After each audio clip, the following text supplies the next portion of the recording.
तेरी तीसरी पनिशमेंट होठा के उत्ते सुर्खी ला के चंगी तरह दीवार नू पूरियां 15 चुमियां करेंगी और होठा की जी सुर्खी दीवार के नाल लगनी चाहिए। चल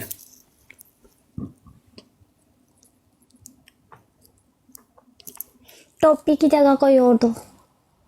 टोपी जनी मैं ते टोपी की जगह कोई और मैं टोपी देनी है। नहीं, मैं टोपी नहीं नहीं करनी। मैं टोपी देनी बस। दीवार किराए दी अब ना मेरी मैंने नहीं है, पता चुमिया नहीं ना। देनी।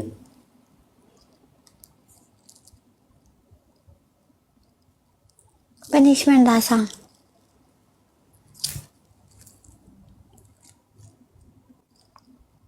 या टोपी भाई पानी पा के सिर ते ले ले।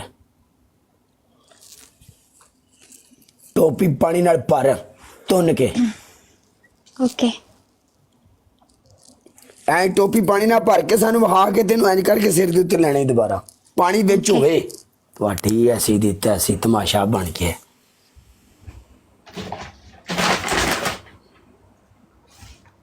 ओ मुंडियो ओके यार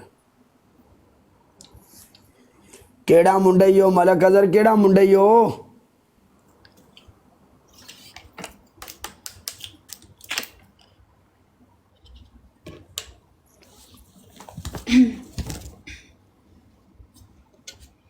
इधर देख। पर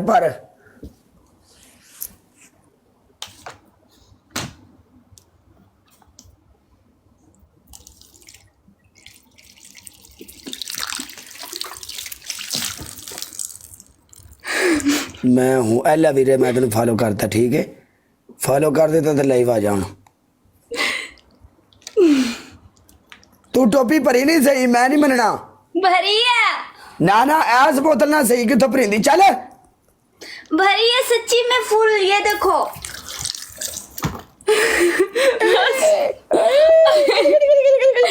सारे कपड़े में गीले हो गया सीरियसली। ओके कुची कुची कुची कुची कुची कुची चल नस